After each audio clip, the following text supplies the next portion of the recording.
Pégase Shiatsu.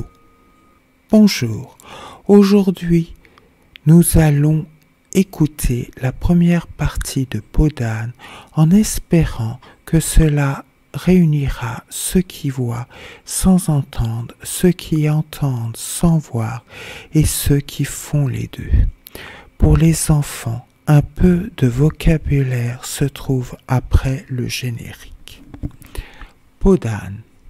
Il était un roi si grand, si aimé de ses peuples, si respecté de tous ses voisins et de ses alliés, qu'on pouvait dire qu'il était le plus heureux de tous les monarques. Son bonheur était encore confirmé par le choix qu'il avait fait d'une princesse aussi belle que vertueuse, et les heureux époux vivaient dans une union parfaite. De leur mariage était née une fille douée de tant de grâce et de charme qu'ils ne regrettaient pas de n'avoir pas une plus grande lignée. La magnificence, le goût et l'abondance régnaient dans son palais. Les ministres étaient sages et habiles, les courtisans vertueux et attachés, les domestiques fidèles et laborieux, les écuries vastes et remplies des plus beaux chevaux du monde, couverts de riches caparaçons. Mais ce qui étonnait les étrangers qui venaient admirer ces belles écuries, c'est qu'au lieu le plus apparent, un maître âne étalé de longues et grandes oreilles. Ce n'était pas par fantaisie, mais avec raison que le roi lui avait donné une place particulière et distinguée. Les vertus de ce rare animal méritaient cette distinction, puisque la nature l'avait formé si extraordinaire que sa litière, au lieu d'être malpropre, était couverte tous les matins avec profusion de beaux écus au soleil et de louis d'or de toute espèce qu'on allait recueillir à son réveil. Or, comme les vicissitudes de la vie s'étendent aussi bien sur les rois que sur les sujets, et que toujours les biens sont mêlés de quelques maux, le ciel permit que la reine fût tout à coup attaquée par une âpre maladie, pour laquelle, malgré la science et l'habileté des médecins, on ne put trouver aucun secours. La désolation fut générale. Le roi, sensible et amoureux, malgré le fameux proverbe qui dit que l'hymen est le tombeau de l'amour, s'affligeait sans modération, faisant des vœux ardents à tous les temples de son royaume, offrait sa vie pour celle d'une épouse si chère. Mais les dieux et les fées étaient invoqués en vain. La reine, sentant sa dernière heure approcher, dit à son époux qui fondait en larmes: « Trouvez bon, avant que je meure, que j'exige une chose de vous, c'est que s'il vous prenait l'envie de vous remarier, » à ces mots, le roi fit des cris pitoyables, prit les mains de sa femme, les baigna de pleurs, et l'assurant qu'il était superflu de lui parler d'un second mariage. « Non, non, dit-il enfin. Ma chère reine, parlez-moi plutôt de vous suivre. » L'État, reprit la reine avec fermeté, qui augmentait les regrets du train. L'État doit exiger des successeurs, et comme je ne vous ai donné qu'une fille, vous pressez d'avoir des fils qui vous ressemblent. Mais je vous demande instamment, par l'amour que vous avez eu pour moi, de ne céder à l'empressement de vos peuples que lorsque vous aurez trouvé une princesse plus belle et mieux faite que moi. J'en veux votre serment, et alors je mourrai contente. On présume que la reine, qui ne manquait pas d'amour-propre, avait exigé ce serment, ne croyant pas qu'il fût au monde une personne qui pût l'égaler, pensant que c'était à s'assurer que le roi ne se remarierait jamais. Enfin elle mourut. Jamais Marie fit tant de vacarme, pleurer, sangloter jours et nuits, menu droit de veuvage, furent son unique occupation. Les grandes douleurs ne durent pas. D'ailleurs, les grands de l'État s'assemblèrent et vinrent encore prier le roi de se remarier. Cette première proposition lui parut dure et lui fit répandre de nouvelles larmes. Il allégua le serment qu'il avait fait à la reine, défiant tous ses conseillers de pouvoir trouver une princesse plus belle et mieux faite que fut sa femme, pensant que cela était impossible.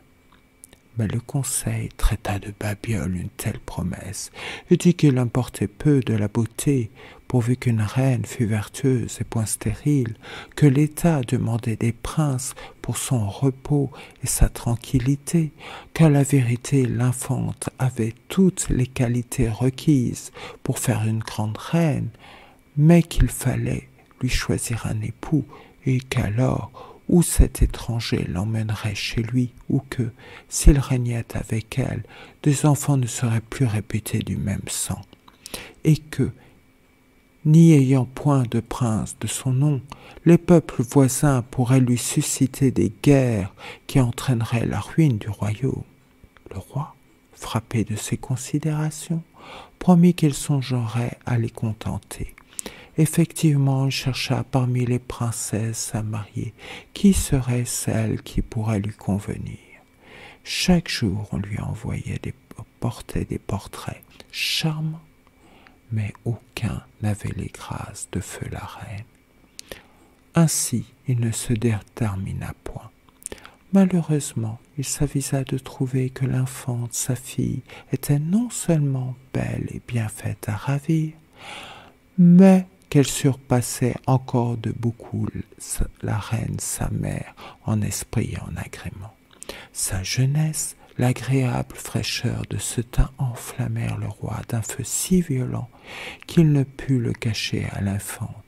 Il lui dit qu'il allait résolu de l'épouser, puisqu'elle seule pouvait dégager de son serment. La jeune princesse, remplie de vertu et de pudeur, pensa s'évanouir à cette horrible proposition. Elle se jeta aux pieds du roi son père et le conjura avec toute la force qu'elle put trouver dans son esprit de ne pas la contraindre à commettre un tel crime.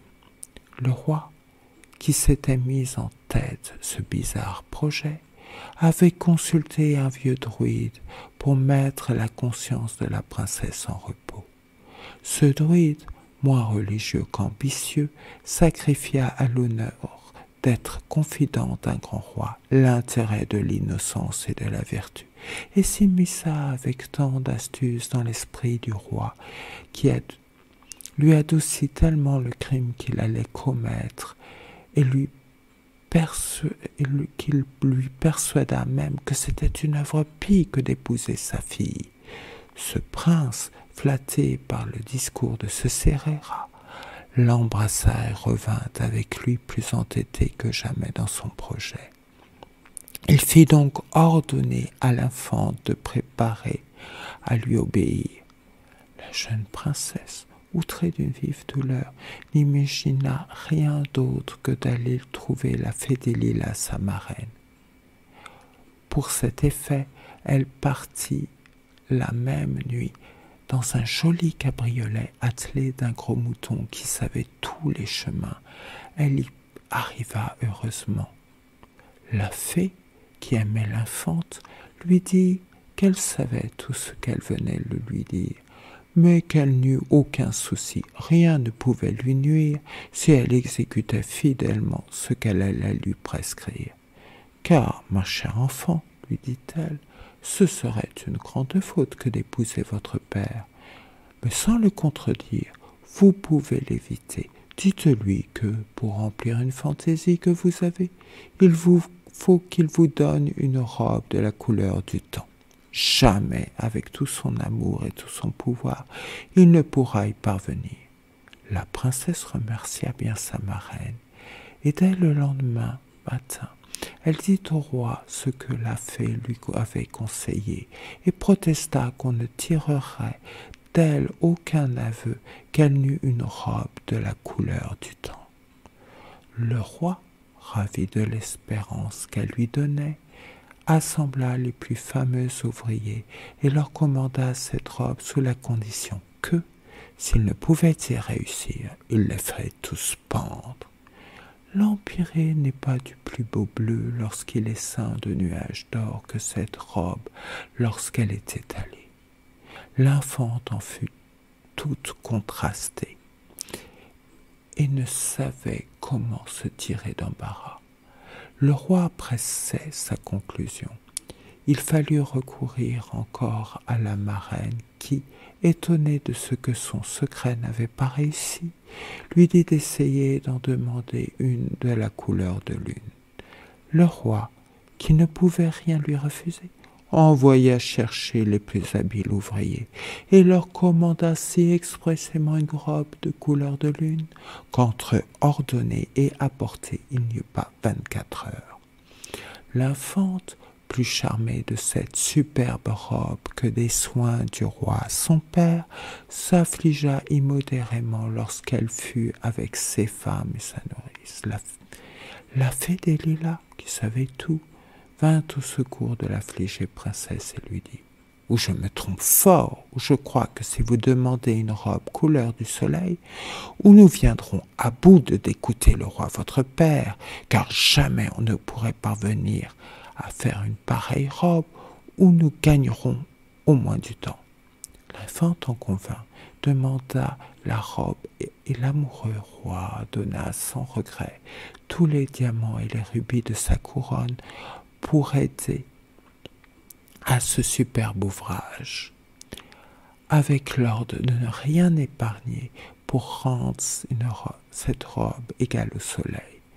Aussi, dès qu'elle parut, tous les yeux qui la virent furent obligés de fermer les yeux, tant ils furent éblouis.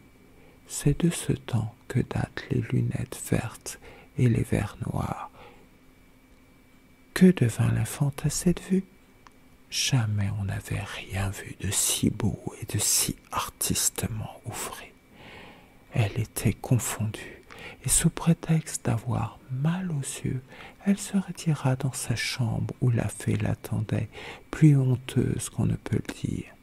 Ce fut bien pis, car en voyant la robe du soleil, elle devint rouge de colère. « Oh, pour le coup, ma fille, dit-elle à l'infante, nous allons mettre l'indigne amour de votre père à une terrible épreuve. Je le crois bien entêté de ce mariage qu'il croit si prochain. Mais je pense qu'il sera un peu étourdi de la demande que je vous conseillerais de faire. C'est la peau de cet âne qu'il aime si passionnément et qui fournit à toutes ses dépenses avec tant de profusion. Allez, ne manquez pas de lui dire que vous désirez cette peau. » L'infante, ravie de trouver encore un moyen d'éluder un mariage qu'elle détestait, et qui pensait en même temps que son père ne pourrait jamais se résoudre à sacrifier son âne, vint le trouver et lui exposa son désir pour la peau de ce bel animal. Quoique le roi fût étonné de cette fantaisie, il ne balança pas à la satisfaire. Le pauvre âne fut sacrifié et la peau calamante apportée à l'infante, qui, ne voyant plus aucun moyen d'élucider son malheur, s'alla désespérée lorsque sa marraine accourut. « Que faites-vous, ma fille ?»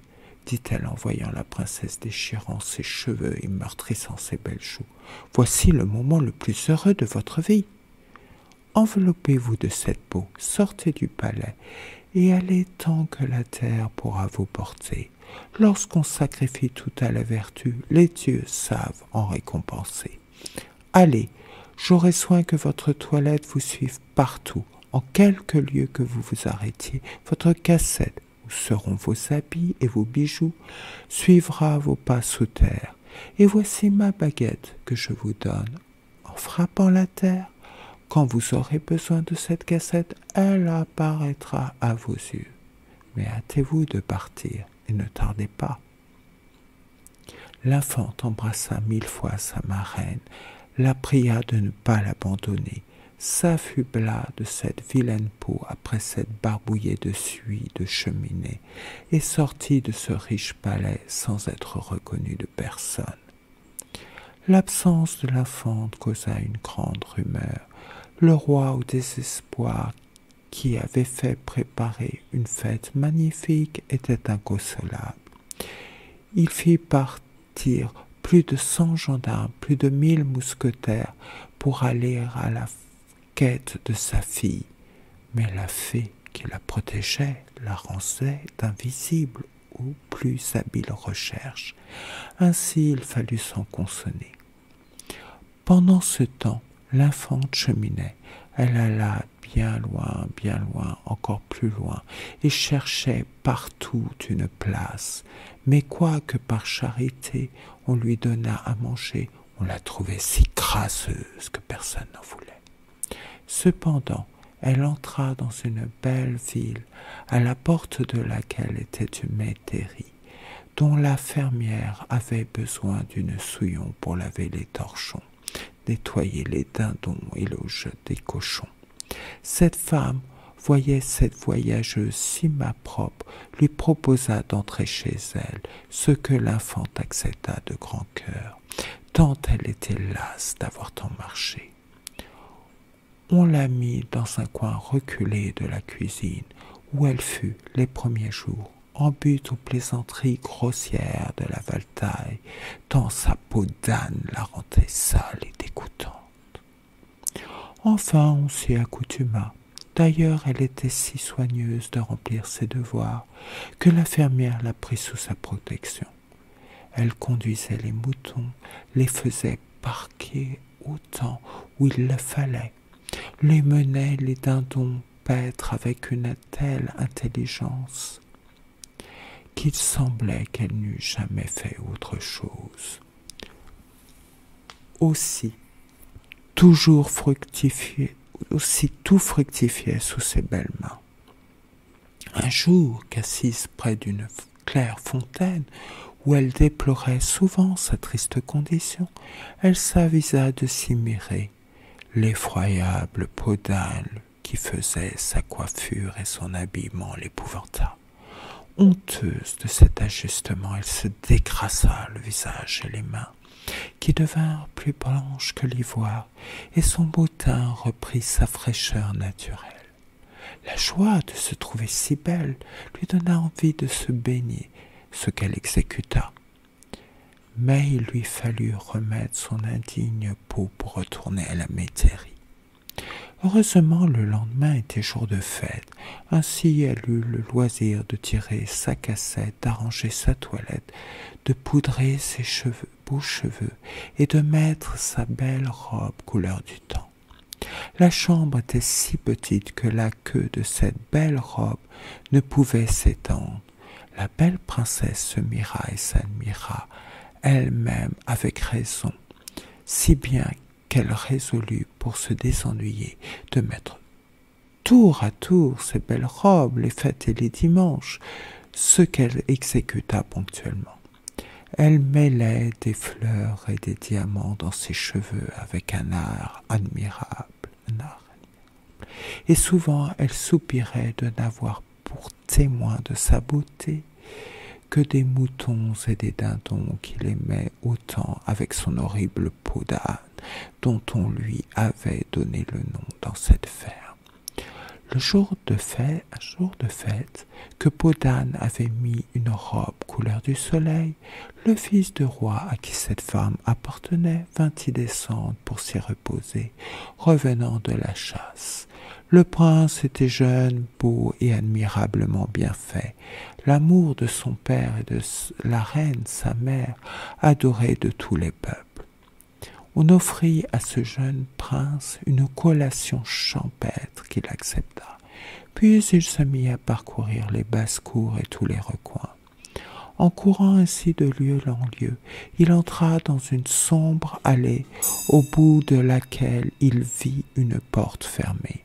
La curiosité lui fit mettre l'œil à la serrure. Mais que devint-il en apercevant la princesse si belle et si richement vêtue qu'à son air noble et modeste il la prit pour une divinité? L'impétuosité du sentiment qu'il éprouva dans ce moment l'aurait porté à enfoncer la porte, sans le respect que lui inspira cette ravissante personne. Il sortit avec peine de cette allée sombre et obscure, mais ce fut pour s'informer qui était la personne qui demeurait dans cette petite chambre. On lui répondit que c'était Souillon, qu'on nommait Podane, à cause de la peau dont elle s'habillait, et qu'elle était si sale et si crasseuse que personne ne la regardait ni ne lui parlait, et qu'on ne l'avait pris que par charité pour garder les moutons et les dindons. Le prince, peu satisfait de ces éclaircissements, vit bien que ces gens grossiers n'en savaient pas davantage et qu'il est inutile de les questionner.